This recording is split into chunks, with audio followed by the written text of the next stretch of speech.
Mercedes E63. O carro veio com um V8 biturbo e nesse caso a gente está falando do motor M157.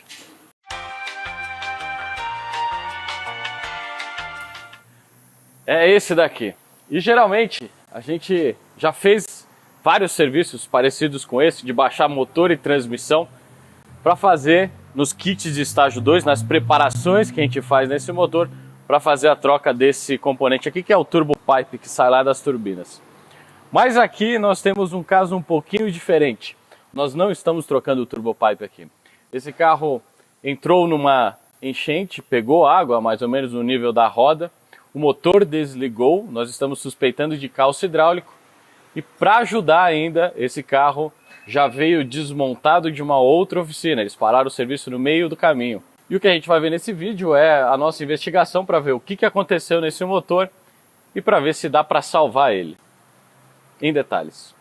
Mas antes de começar esse vídeo, se você é novo por aqui, considere agora se inscrever no canal, ativar as notificações e não esquece da curtida, porque a gente está pegando esse projeto pensando no canal também.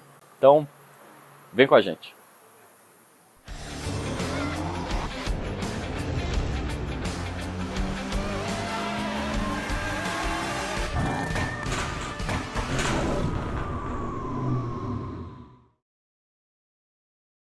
Então tá aqui o M157, já está no cavalete do motor. Esse é um cavalete que a gente já fez alguns motores grandes aqui, alguns V8, até V12. Em alguns casos a gente tem que fazer o apoio do motor aqui, mas a gente percebe o tamanho desse monstro, que é basicamente o maior V8 biturbo de deslocamento que eu tenho em mente aqui. Eu acho que não tem nenhum outro na indústria 5,5 litros biturbo, certo? E aqui eu vou fazer um adendo ao que eu falei ali na introdução do vídeo, tá? Em relação a esse motor já ter sido desmontado por uma outra oficina. Eu não estou aqui denegrindo o trabalho de ninguém. A questão é que a gente pegar um motor que está em fase de diagnóstico, que já foi desmontado por uma outra oficina e ainda mais se tratando de um motor desse nível de complexidade, desse nível de detalhes, né? Isso dificulta muito e aumenta o risco de problemas depois que a gente pode ter de coisas faltando, de coisas quebradas, de coisas posicionadas em lugares diferentes que não são os corretos. Esse motor, por exemplo, que já foi sacado nos cabeçotes, já está fora de fase. Então tudo isso dificulta e aumenta o risco de um certo nível de trabalho aqui que é bem delicado. O motor é bruto, mas o trabalho é fino. Bom, e aproveitando que a gente está com o M157 agora no cavalete, vamos dar uma geral, vamos dar uma visão geral aqui desse motor antes da gente começar a desmontagem e isso daqui ficar meio que irreconhecível, né? Então aqui na frente a gente tem todos os acessórios do motor, certo? Para eu fazer esse diagnóstico mais comum para a gente verificar se tinha calço hidráulico, vou explicar um pouquinho mais o que é calço. A gente viraria aqui a polia do virabrequim, para ver se o motor tem alguma resistência, se em algum momento ele encontra algum tipo de calço, algum impedimento para o giro normal dele, mas aqui não é o caso, porque a gente já sabe que o motor foi tirado de ponto, então essa referência a gente não consegue mais. Aqui a gente tem trocador de calor, aqui nós temos o compressor do ar-condicionado, ele é um motor biturbo, então as turbinas elas são localizadas aqui embaixo do V, né? Na lateral, essa é uma delas. Aqui a gente percebe o turbo pipe, que é um dos componentes que eu já falei bem a fundo, é uma restrição original para esse motor, e isso se deve ao fato de que esse motor originalmente, na verdade, era um motor aspirado, que a Mercedes depois botou turbinas neles, né? Mas a gente percebe que há pouco espaço para encaixar uma turbina, então a turbina, em vez de estar, por exemplo, mais ou menos no meio do bloco, a gente não tem espaço porque ele briga com o coxim do motor, que é esse daqui. Então eles posicionaram as turbinas mais para frente, depois a exaustão tem que passar por cima do coxim. Atrás desse turbopipe eu tenho os coletores, enfim. Aqui em cima, sistema de injeção direta, ele vem angulado, certo? E junto disso ainda tem o sistema de ignição. Então lá dentro da câmara de ignição, a gente vai conseguir ver isso depois que a gente tirar o cabeçote, a gente tem injetor e vela num ângulo um pouquinho menos convencional, né? Aqui dentro, nesse espaço entre o V, é um V de 90 graus, se não me engano, pelo espaço com certeza, na verdade, a gente consegue ver aqui os cilindros, então são 4 de cada lado, e dentro desse espaço a Mercedes veio e pôs aquele sistema de water cooler, que também eu já falei num vídeo de um outro carro com esse motor, que é um sistema que satura muito rápido, porque o espaço é pequeno. Se a gente imaginar aqui, mesmo se sendo o sistema de water cooler, isso daqui não é maior do que um water cooler de uma A45, por exemplo, só que aqui a gente tem o dobro de cilindros e ainda mais do que o dobro de deslocamento, de litragem. Então esse é o espaço que eles encontraram para encaixar o water cooler. E as duas bombas de alta aqui desse lado, bomba de vácuo do outro lado, o sistema aqui de common rail que eu já falei. Aqui do outro lado a gente tem a outra turbina também com o turbopipe dando a volta por cima do coxim, né? E a gente percebe alguns dos sinais que a gente tem aqui da enchente. A turbina, por exemplo, está com lama dentro dela. Então a água que entra aqui pelos filtros, ela chegou a entrar dentro da turbina. Depois, o caminho que ela teria que fazer normalmente era sair por esse duto, entrar no water cooler, entrar aqui num campo mais negativo e depois dar a volta por cima. Então, esse motor, pelo relato, estava funcionando, ele chegou a desligar quando o carro foi semi-submerso. Para a água entrar aqui é difícil, mas pode acontecer dependendo ali da situação de carga. Então o que a gente vai fazer agora é desmontar os dois cabeçotes e investigar para ver se a gente teve esse calço hidráulico. Tá bom, já foi desmontada a primeira parte aqui do cabeçote, desse lado da bancada. Duas coisas chamaram a atenção, ou três coisas chamaram a atenção. A primeira é que o pino guia que segura aqui o guia da corrente, então essa peça, na verdade o cabeçote ele vem, encaixa aqui, e no cabeçote a gente tem um pino que segura esse guia aqui. Para a gente fazer a remoção do cabeçote, o pino tem que sair. E o que a gente notou é aqui nessa região que está tudo machucado, inclusive o cabeçote. E depois, a gente com a remoção do cabeçote e o afastamento do pino do jeito certo, o que a gente notou aqui tem terra dentro do cilindro, ou seja, entrou lama para dentro do motor, e girando o virabrequim, e fazendo aqui, segurando a corrente, deixando ela girar livre, certo? Fazendo o papel do próprio comando, a gente notou que todos os cilindros subiram, o que já é visualmente uma indicação de que nós não temos um problema aqui. Lógico que a gente vai investigar a parte inferior, mas a primeira visão desse lado é boa. A gente não suspeita de calço nessa bancada. Vamos dar uma olhada agora então na outra bancada com a remoção desse outro cabeçote. Então, só dando uma olhada aqui antes da gente desmontar, desse lado ainda não foi desmontado. A gente tem o guia da corrente aqui, a corrente está prendendo o cabeçote, a gente vai ter que sacar. E o pino que passa e prende o guia no cabeçote, que é esse daqui, está aqui dentro.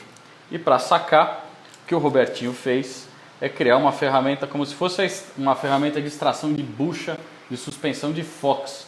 Então a gente tem uma circunferência maior por fora e um parafuso que a gente parafusa, ele é rosqueado e a gente vem, à medida que a gente vai apertando esse parafuso, o pino vem saindo naturalmente, que nem sacar bucha de suspensão.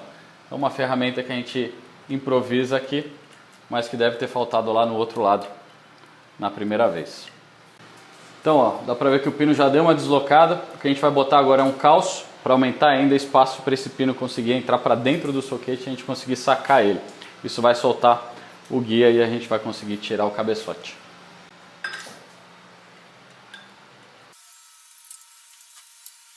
Então tá aí, ó. O pino inteiro saiu. O guia da corrente agora está livre e a gente consegue continuar a desmontagem aqui. E isso foi desmontado sem a gente ter que machucar. Ó, desmontando aqui esse lado, a gente consegue perceber qual que é o problema de fluxo desse motor, que ganhou uma turbina depois, os caras meio que encaixaram a turbina aqui. A gente tem a saída dos 4 cilindros fazendo uma curva de 90 graus. A gente tem 1, 2, 3 cilindros com um fluxo nesse sentido. Depois a gente tem mais um cilindro com fluxo nesse sentido, eles entram cruzados, um brigando com o outro dentro da turbina. Eles dão a volta, saem pelo lado, pela lateral da turbina, e aí a gente tem esse tubo que a gente chama de turbo pipe, e ele tem essa espessura aqui. Então os gases são exprimidos para sair dessa turbina nesse sentido aqui. Essa é a restrição que a gente tem isso dos dois lados, e isso é um dos lugares que a gente tem de ganho nesse motor quando a gente faz uma peça com fluxo um pouquinho mais otimizado, aproveitando um pouquinho do espaço que ainda sobra, geralmente com 2 dutos, que é uma coisa que a gente já faz aqui há alguns anos para esses motores. Mas aqui fica claro a restrição que a gente tem, e a gente vai dar uma olhada por causa da restrição interna aqui ainda, porque depois que a gente tirar o turbo pipe, ele ainda é mais amassado aqui por dentro. Vamos dar uma olhada aqui. Então aqui, ó, tirando o turbo pipe, essas são as restrições que a gente tem no motor capaz de produzir, ainda nas turbinas originais, mais de 110 kg a força, e o fluxo de gases passa por esse duto aqui. E desse lado, dá uma olhada, a turbina está um pouquinho vermelha, suspeito dizer que é um pouco de ferrugem, o motor está livre. Vamos continuar. Um dos tubos de arrefecimento aqui que sai do cabeçote, a gente sabe que esse motor trabalha bem quente. Dá uma olhada como o plástico já ressecou, está quebradiço, e quando a gente remove não tem jeito, ele infelizmente quebra. Isso aqui já estava há algum tempo, ó, desmancha na mão. Tipo de coisa que a gente encontra quando a gente desmonta esses motores, mesmo sendo de baixa quilometragem, né? Aqui provavelmente mais para frente seria um ponto de vazamento, e acessar isso daqui que está aqui atrás do motor não é fácil não. Então, ó, negócio legal, esse lado ainda não foi desmontado. Por que que a gente faz manualmente, não com uma pneumática, por exemplo? Porque a gente sentir esse estalo aqui, ó, esse estalo que dá, que sobe aqui, ó, esse estalinho significa que esse parafuso ainda não foi desmontado. Então tudo que está aqui embaixo ainda não foi mexido e vai ser novidade. E a gente espera encontrar aqui, depois que a gente sacar o cabeçote, o tal do calço hidráulico, certo? Desse lado, a princípio, tudo certo. Esse estalo que a gente quer escutar significa que ninguém passou por aqui ainda. Torque de fábrica ainda. Então aqui no caso do M157, a própria tampa de válvulas é um mancal que segura e pressiona o comando, as molas estão empurrando a tampa para cima, e aí a gente vem soltando aos poucos para ter esse descolamento bem mansinho, bem com calma, para não danificar nada.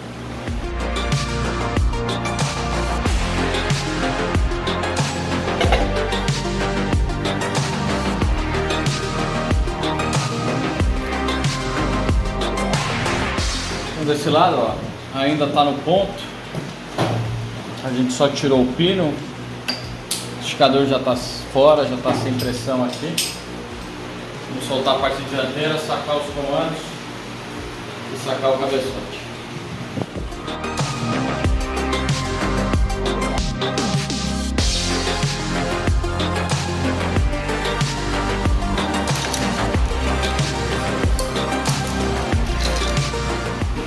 Apoiando o bloco para soltar os parafusos de cabeçote, dá uma olhada no aperto, aquele estalo que a gente quer escutar, significa que nunca foi solto, desde que foi montado lá na fábrica. E aqui lembrando que esse é o parafuso que prende o cabeçote no bloco e vence toda a força de compressão lá do cilindro que quer cuspir o cabeçote para fora. Dá uma olhada no estalo que dá toda vez que a gente solta um. Lembrando que esse é um motor que produz 110 kg a força, na turbina original é mapeado. É pressão. Todo mundo ansioso para ver isso.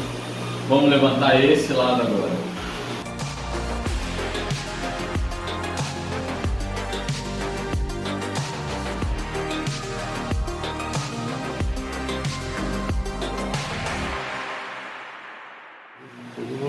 Ó, a gente tem terra aqui. A água é normal, a gente tem fluido de arrefecimento que passa por essas galerias. Não significa que essa é a água que estava lá dentro do motor. Não é isso. Mas bastante terra. Bastante carbonização também.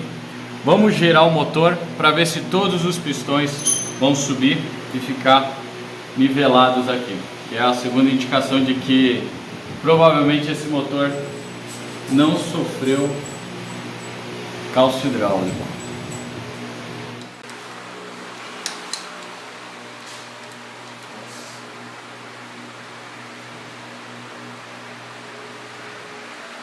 Um cilindro passou na inspeção visual.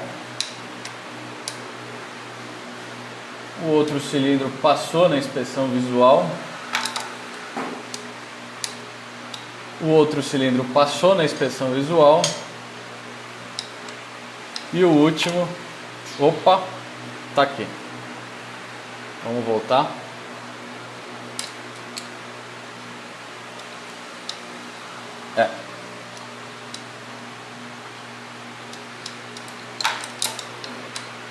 Então, dos 8 cilindros, esse daqui é o nosso suspeito. Então, na verdade, aqui dos cenários, os piores que a gente estava esperando. Esse foi o cilindro que provavelmente está com a biela torta ou algum defeito, algum dano sofreu por causa da compressão, da tentativa do cilindro de comprimir um líquido. Não foi possível e ele já está começando a riscar a camisa. Então aqui a gente começa a ver alguns riscos e desse lado também tem bastante sujeira incrustada. A gente lá embaixo, ó, dá para sentir, e aqui a gente tem esse risco aqui. Vamos ter que desmontar, mas aqui dos cenários esse era o que a gente não estava esperando encontrar. Camisa riscada. Bom, então aqui, ó, depois que a gente limpou, dá para perceber, tá bem claro onde era a sujeira. Na verdade teve remoção de material. Isso aqui é a camisa do cilindro, então é a parede do cilindro. Geralmente as fábricas fazem um tratamento para que isso esteja uma liga extremamente dura, para que ela não sofra esse tipo de dano. Lembrando que a gente tem vários anéis e o pistão está se movimentando a uma velocidade muito rápida. Então, para a gente não ter desgaste, para o pistão não virar uma lixa, a gente sempre tem uma superfície de um material bem duro. Geralmente aqui, se eu não me engano, é alucil. Nesse caso, isso aqui é feito no processo de fabricação do bloco. Então é um processo industrial bem específico que a gente não consegue repetir hoje nas retíficas de hoje em dia, aqui no Brasil pelo menos. Então isso significa que esse bloco inteiro, por causa desse dano que a gente teve aqui na camisa, que é uma parte principal do motor a combustão, a gente não vai conseguir recuperar esse bloco. Esse bloco está condenado, porque aqui esse cilindro nunca mais vai funcionar direito. A gente mesmo retificando e brunindo aqui a superfície, a gente não vai ter mais esse material duro. No longo prazo pode ter problema. E também esse motor não vem de pistão sob medida, né? Então, nesse caso, a gente vai parar o serviço por aqui. Vamos condenar esse bloco e estudar as alternativas. É uma pena, podia ser mais um AMG dos que a gente já mostrou aqui, inclusive no canal, que a gente conseguiria salvar se não fosse esse cenário aqui, que é o pior de todos. Camisa riscada.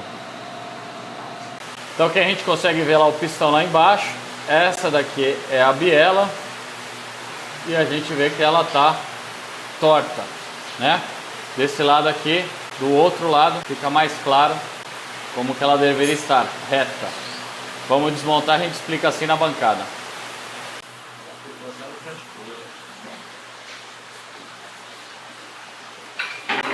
A gente está com um pistão do jeito que deveria ser e o pistão e a biela do cilindro que sofreu o cálcio hidráulico.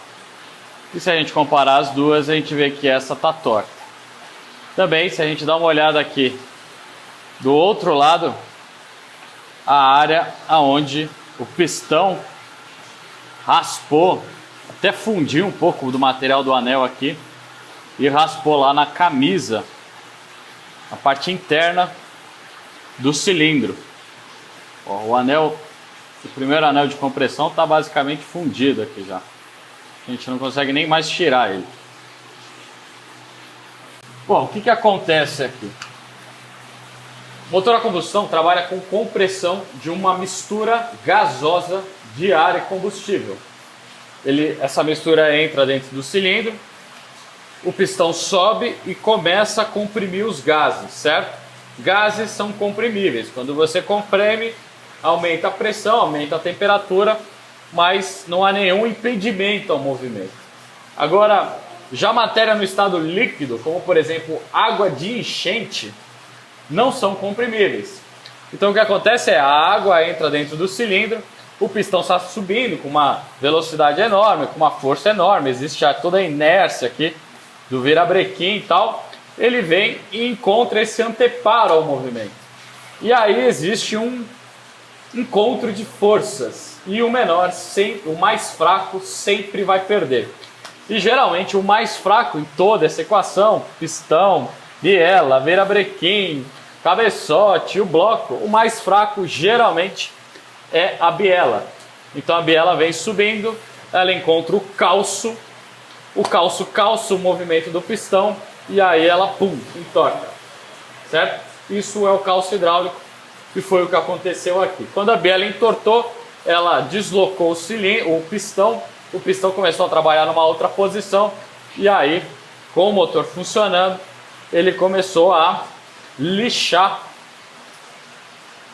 a camisa. E aí a gente teve aquele dano que a gente viu lá. Coisas que chamam a atenção aqui é o tamanho desse pistão. Deixa eu pegar um outro.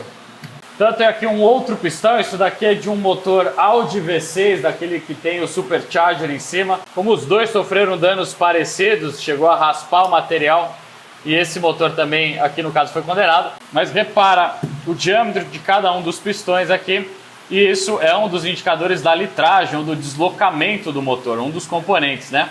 O outro seria o próprio curso. Então isso aqui seria um pistão de um motor 2.0 4 cilindros ou de um motor 3.0 6 cilindros. E esse aqui é o pequeno pistão desse AMG 5.5 litros. Certo? 89 milímetros, quer dizer, daqui é por volta de uns 82, 83. Então, aqui que a gente teve o problema do motor. Ó, então, e aqui a gente consegue ver o que condenou o bloco. O bloco é uma parte estrutural do motor. Aqui a gente está falando de um bloco de alumínio. O alumínio ele é um material macio, certo? E para onde uma superfície onde a gente tem muito atrito, a gente tem partes de metal se movendo com bastante pressão, força e temperatura, o que o pessoal da indústria hoje faz é fazer um tratamento e muda. Eles criam uma superfície de uma liga metálica, a gente chama de alusil, que contém o próprio alumínio e silício também, e esse tipo de liga ele é super duro, então ela é resistente e adequada para esse tipo de situação. O processo de você depositar o alusil, criar essa camada aqui, é um processo de indústria, existe equipamento, existe condições controladas e hoje a gente não consegue repetir nas retíficas normalmente de reparo de blocos mais antigos, com camisas de ferro ou camisas que são substituíveis, enfim. Aqui já é um padrão da indústria que a gente está começando a ficar mais acostumado e aqui não há jeito, não há reparo para esse tipo de situação. O bloco está condenado e o bloco é o coração do motor. Isso significa que a gente, infelizmente, não vamos conseguir reparar esse motor. Seria um prazer ter gravado o segundo vídeo desse motor, mostrando todo o processo de ajustagem, todas as peças novas, esse bloco limpinho e a gente fazendo esse carro ligar, caso a gente não tivesse tido esse tipo de problema que condenou o projeto. Agora, não é mais um serviço de diagnóstico, aqui já concluímos que não vai dar para recuperar o motor. Vamos estudar as opções e quem sabe a gente mostra aí o segundo vídeo do desenrolar dessa história, dessa M63. Então, se você não é inscrito no canal ainda, se inscreva agora, ative as notificações, porque se esse vídeo sair você não vai perder. Não esquece de deixar a curtida, porque Isso aqui é mais um motor AMG que a gente desmonta e mostra em detalhes para vocês. Essa curtida ajuda a gente a continuar a produzir esse tipo de conteúdo. E esse vídeo fica por aqui. Eu sou o Guilherme e essa daqui é a Vanguard.